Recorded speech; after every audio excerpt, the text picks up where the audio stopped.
એકદમ સામાન્ય પ્રશ્ન, સામાન્ય રજૂઆત, દેખીતો અન્યાય અને એના માટે એક અધિકારીને મળવું એ સંઘર્ષની એક યાત્રા હોઈ શકે. આ ગુજરાત છે અને આ ગુજરાતમાં તમારું સ્વાગત છે, પણ એ સંઘર્ષના અંતે મળેલી સફળતાની કરીશું વાત શરૂઆતમાં. નમસ્કાર, આપની સાથે હું દેવાંશી.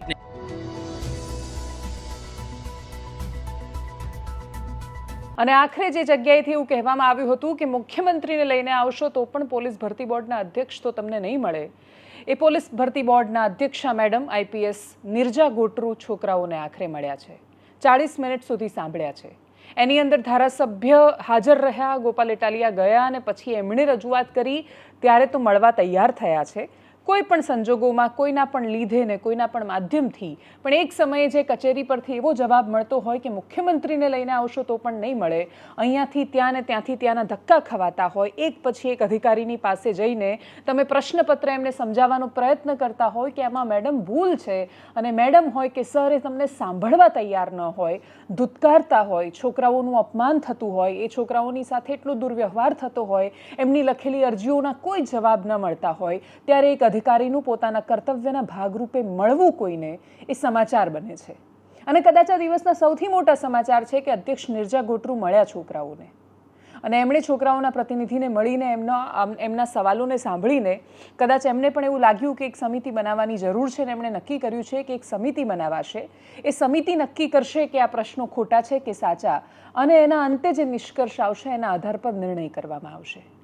આ એટલા માટે જરૂરી છે કેમ કે છોકરાઓ જ્યારે હાથમાં કાગળ લઈને અને એક સાબિતીઓ લઈને, ભરતી બોર્ડના પૂર્વ અધ્યક્ષ હસમુખભાઈ પટેલનો વિડીયો લઈને રજૂઆત કરીને થાકી જતા હોય, અને યુ આર ટુ લેટ એવું એમ કે દાસ કહી દે, આઈપીએસ નિપુણા તોરવણે એમને ન સાંભળે, નિર્જા ગોટરુ એમને મળે નહીં, તો આ બધા જ આ રાજ્યના એવા અધિકારીઓના નામ છે જે અધિકારીઓ જવાબદેહ છે આ સિસ્ટમમાં, અને આ સિસ્ટમમાં આવવા માંગતા એ પરીક્ષામાં હિસ્સો લેનારા છોકરાઓ માટે.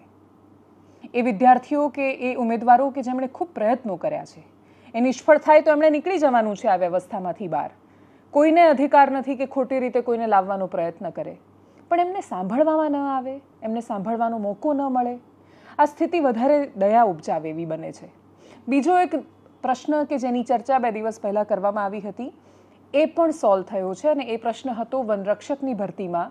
વનરક્ષકની ભરતીમાં સામાન્ય માણસો માટે જે નીતિ નિયમો હોય એ જ ભરતી તમે દિવ્યાંગો માટે કરી છે. એ દિવ્યાંગ છે, એ શારીરિક રીતે સક્ષમ નથી, તો એ એટલો લાંબો ઠેકડો કેવી રીતે મારવાના છે, એના ઊંચી કૂદ કરી શકવાના છે, એના લાંબી કૂદ એટલી કરી શકવાના છે, એના એટલું દોડી શકવાના છે. તો તમે જ્યારે એમની અલગ ભરતી કરી રહ્યા છો તો નિયમ પણ તો અલગ હોવા જોઈએ.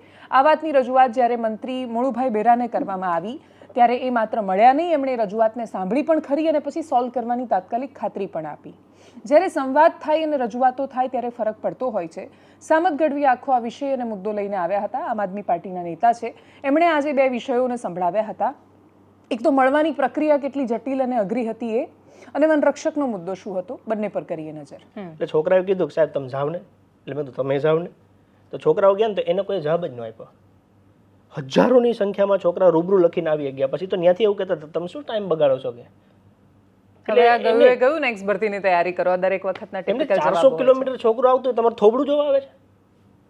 એને કંઈક પીડા હશે ત્યારે જ આવ્યો હશે ને 400 કિલોમીટર. કાંઈ આશા હશે કે અહીંયા જઈને વાત કરું, રજૂઆત કરું તો કદાચ આવશે. અને માની લો કે નથી બોલતા તો અમને કહે છે તમે કહો ને. એટલે હું ગયો ભરતી બોર્ડને મળવા. એટલે મેં કીધું ભરતી બોર્ડના અધ્યક્ષને મળવું છે એવું ઓફિસે મેં કીધું કે ભરતી બોર્ડના અધ્યક્ષ નથી કે. એટલે મેં તો એમને મળવું હોય તો કે ડીજી ઓફિસે જાઓ. એટલે હું ડીજી ઓફિસે ગયો. ને નીચેથી ફોનમાં વાત કરી કે સામત ગઢવી આવ્યા છે ને પરીક્ષા બાબતે છે, તો એમને કહેવાનું કે ભરતી બોર્ડની ઓફિસે રહે. એટલે મેં કીધું ત્યાં જ ગયો તો ત્યાંથી અહીંયા મોકલ્યો. તો કે ના એ તો તમને ત્યાં જ મળશે. હું ફરી પાછો ત્યાં ગયો કે ડીજી ઓફિસે. મેં કીધું ત્યાંથી અહીંયા આવ્યો છું. તો કે તો એક કામ કરો તમે ગૃહમાં જાઓ.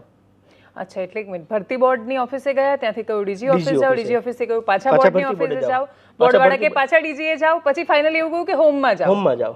એટલે હું હોમમાં ગયો. એટલે એમને કીધું તમે ભરતી બોર્ડના અધ્યક્ષને મળજો. એટલે મેં એવું આવીને પાછું કીધું, મેં કીધું હોમમાંથી એવું કીધું છે કે તમે અધ્યક્ષને મળજો. તો કે મુખ્યમંત્રીને લઈને આવશો ને તો અધ્યક્ષ નહીં મળે. વાહ. એટલે પછી મારી કેપેસિટી તો પતી ગઈ. મેં કીધું મુખ્યમંત્રી તો મારું માને નહીં કે હું કહું સાહેબ આવો. ના, પણ આવે તો એ શું મતલબ છે? અચ્છા, હવે તો મેં તો એ પ્રયત્ન કર્યો. મેં કીધું ચલો મુખ્યમંત્રીને મળવા જઈએ. એટલે ફાઇનલ આન્સર કે આવીને તો અમે મુખ્યમંત્રીને મળવા ગયા. મુખ્યમંત્રીને મળવા ગયા ને એટલે મુખ્યમંત્રી હતા નહીં, શુક્રવારે અમે ગયેલા.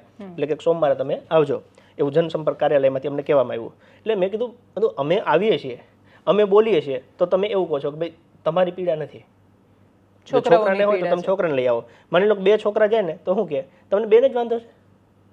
અચ્છા, માની લો 200 આવે તો શું કે તમારે 200 ટોળું ભેગું કરવાની ક્યાં જરૂર છે?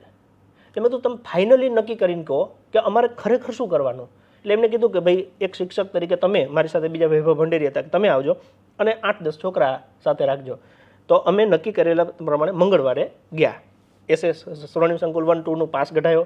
જેવા છોકરા એન્ટર થવા ગયા એટલે પોલીસવાળાએ રોકી લીધા કે તમારે અંદર નહીં જવાનું. એટલે સચિવાલયમાં એન્ટર જ ન થવા. ના, ગેટ આગળથી જ ના પાડી દીધી. કેમ?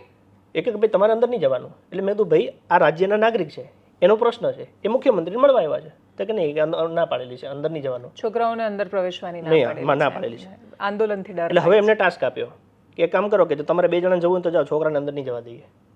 એટલે અમારા માટે મહત્વનું હતું કે રજૂઆત થવી જોઈએ. એટલે અમે નક્કી કર્યું ઓકે ચલો અંદર જઈએ. તો 11 વાગે અમે M.K. દાસ જે મુખ્યમંત્રીશ્રીના કંઈ અંગત સચિવ કે સલાહકાર એવું છે, અગ્ર સચિવ છે, એટલે 11 વાગે એમની ઓફિસમાં ગયા. એટલે એમને કીધું સાહેબ 4 વાગે આવશે, તો તમે એક કામ કરો કે પછી આવો. એટલે મેં કીધું જો સાહેબનો સમય કિંમતી હોય, સરકારના મુખ્ય અગ્ર સચિવ છે એટલે સહજ છે કે એટલો ટાઈમ ના આપે. મેં કીધું એવા કોઈ અધિકારીની સાથે અમને વાત કરવા દો જેથી અમે આ વિગતે એને સમજાવી શકીએ, જેથી એ સાહેબને બ્રીફ કરી દે. એટલે અમને IPS પૂર્ણિમા કરીને એક બેન હતા એમને કીધું. તો અમે એમને મળવા ગયા. એટલે એમને કીધું કે એ મિટિંગમાં છે, તમે 1 વાગે આવજો. એટલે અમે 1 વાગે પાછા ગયા. તો કે જમવા બેઠા, તમે બેસો. તો અમે બેઠા હતા, લગભગ 1 કલાક સુધી એમનું જમવાનું ચાલ્યું. 2 વાગે એમનું ટિફિન બહાર આવ્યું, ધોવાઈ ગયું, પાછું અંદર ગયું, પછી અમને બોલાયા. એટલે અમે આ વસ્તુ એમને રજૂઆત કરી કે આ ભરતી બોર્ડે જે આ જાહેર આવેદન પેલું આપ્યું હતું નોટિફિકેશન, એમાં લખેલું છે, આપ જરા વાંચો. એટલે એમને વાંચ્યું, ફકરા ઉપરથી જવાબ લખવાના છે. પછી મેં એમને પેપર બતાવ્યું. મેં કીધું આ પ્રશ્નના જવાબ ઓકે તમે આ ફકરો વાંચીને આપો ને. એટલે કે એ તો ના સેટ થાય. મેં તો હું એ જ આપને રિક્વેસ્ટ કરવા આવ્યો છું કે છોકરા એ જ કહે છે કે જે ફકરા ઉપરથી જવાબ નથી આવતા એના લીધે અમારી કેરિયર બરબાદ થઈ જશે. આ પ્રશ્નનું યોગ્ય નિરાકરણ લાવો. એટલે કે આભાર તમારો, અમે તમને સાંભળી લીધા, હવે તમે જઈ શકો છો. એટલે મેં તો હું તો જઈશ, મારે અહીંયા કંઈ કામે નથી, મારે તો રજૂઆત કરવાની છે. હવે મારે છોકરાઓને શું કહેવું? એટલે કે મારે સાંભળવાનું હતું, મેં સાંભળી લીધું. એટલે મેં કીધું તમે સાંભળી લીધું એ તો બરાબર છે, પણ સાંભળ્યા પછી નિર્ણય કંઈક હોય ને. 2 દિવસે, 5 દિવસે, 7 દિવસે હું પાછું ક્યારે અપેક્ષા રાખું તો કે તમારે ભરતી બોર્ડના અધ્યક્ષને મળવાનું. એટલે મેં તો પ્રશ્ન તો એ કે ભરતી બોર્ડના અધ્યક્ષ મળતા નહીં એટલે તો તમારે ત્યાં ભિખારી જે ભીખ માંગીએ છીએ કે અમને આમનો કંઈક નિર્ણય આપો ને. એમ ગેટમાં પ્રવેશતા વખતે રીતસર છોકરાઓ ભિખારીની જેમ કે અમને જવા દો ને, અમે તમને કંઈ હેરાન નહીં કરીએ, અમે ખાલી રજૂઆત કરીને મળી આવશું. ત્યારે આપણો જીવ બળે કે ભિખારીને મંદિરના દરવાજે થોડીક વાર કગરાય ને તો આપણે કંઈ વાંધો નહીં, બેસ. આ ભિખારીથી બદતર હાલત તમે કરી છે. આ છોકરાનો વાંક શું? એને સપનું જોયું કે મારે સરકારી નોકરી લાગી જવું છે, મારા પરિવારની જવાબદારી લઈ લેવી છે, અને કે ભીખ માગે તમારી પાસે. એની 3 વર્ષ મહેનત કરી છે. અને એક છોકરું મહેનત નથી કરતું બેન. એ છોકરાને ભણાવવા માટે ગાંધીનગરમાં લાખો રૂપિયાનો ખર્ચો થાય છે. એ ખર્ચો એના મા બાપ પેઠે છે. એક મોટો ભાઈ પોતાની કારકિર્દી આખી સાઈડમાં મૂકીને કમાવામાં લાગી જાય છે કે મારો નાનો ભાઈ તૈયારી કરી નોકરી લાગી જાય ને તો એની જિંદગી સેટ થઈ જાય. એક બેનના દીકરીના 3 વર્ષ લગ્ન નથી કરતા કે એકવાર નોકરી લાગી જાય ને પછી લગ્ન કરીએ એટલે એની પરિવારની ચિંતા નહીં, એ આખી જિંદગી સેફ રહે. એવા લાખો લોકો છે.